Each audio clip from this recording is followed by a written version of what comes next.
36. You got to check this out. The Fiesta Bowl is hosting a free girls flag football clinic tonight at a high school in Ahwatukee. More than 200 girls are expected to be there between the ages of 7 and 17. That is the range as far as those who have signed up.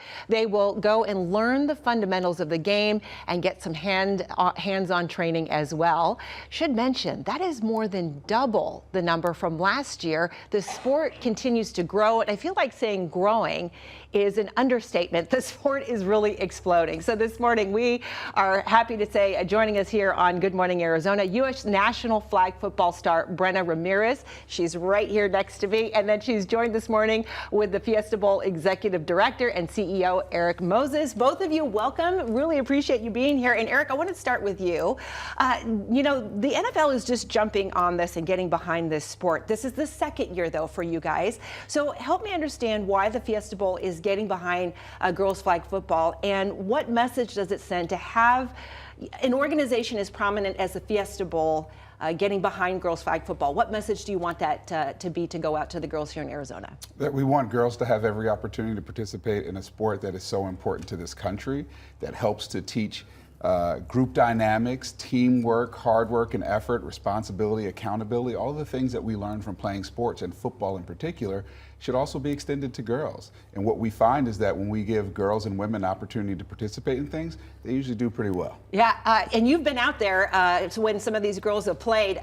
The athleticism is incredible, isn't it? It really is. It makes me feel really badly about my lack of athleticism when I see women like Brenna doing what they do out on the field. It's really fun to watch. You know, Brenna, I want to talk a little bit about your personal story, because when you started in this sport at 5, 6, 7 years old, you didn't even have the opportunity to play with other girls. Give us kind of the history and how, as you got into high school, you didn't even know you were going to get to play in college. That's correct. So I started at 6 years old playing in rec leagues with all boys.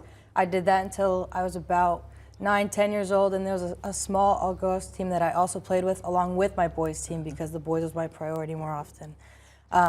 I was aging out at 15 years old, and there was nothing else I could do, when all of a sudden in May of 2020, going into my junior year of high school, NAIA colleges announced that girls flag football was going to become a collegiate sport on scholarship. And I had a couple of old coaches message me right away telling me, hey, check this out.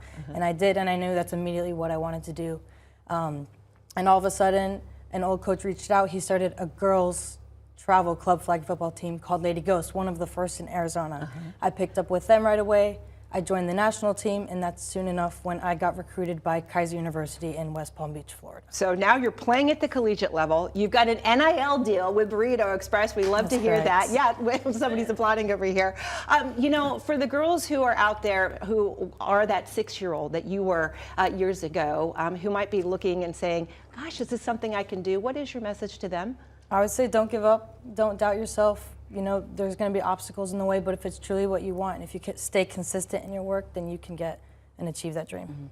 Eric, let's talk about the future of this sport, because right now college is just jumping on this, but do you envision one day seeing a Fiesta Bowl for girls flag football? It's certainly something that we would love to be a part of, and this is part of an extensive engagement by us in football at all levels, right? I like to say football people are our people, because football is at the heart of what we do as an organization.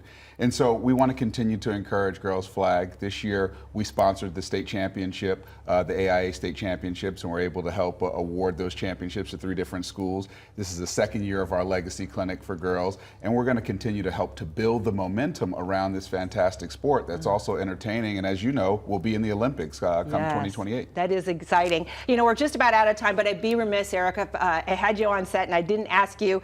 We've got Boise State, and they will play the winner of SMU and Penn State. Who do you like? Penn State is 7-0 in our game. They've played in it almost as much as Ohio State, which is the other school. SMU has had a fantastic season. So I like the team that's going to bring the most fans. And do you have a gauge on either one?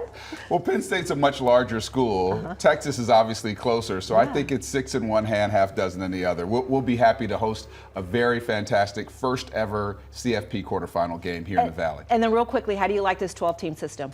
I like it. It brings more fan bases into the competition, has people engaged throughout the season. Now, if your team loses 1 or 2 games during the regular season, you're not thinking, well, we're out of it, our season is over. You still have an opportunity to play for a national championship. Eric, Brenna, thank you so much for joining us here on Good Morning Arizona. Appreciate your time.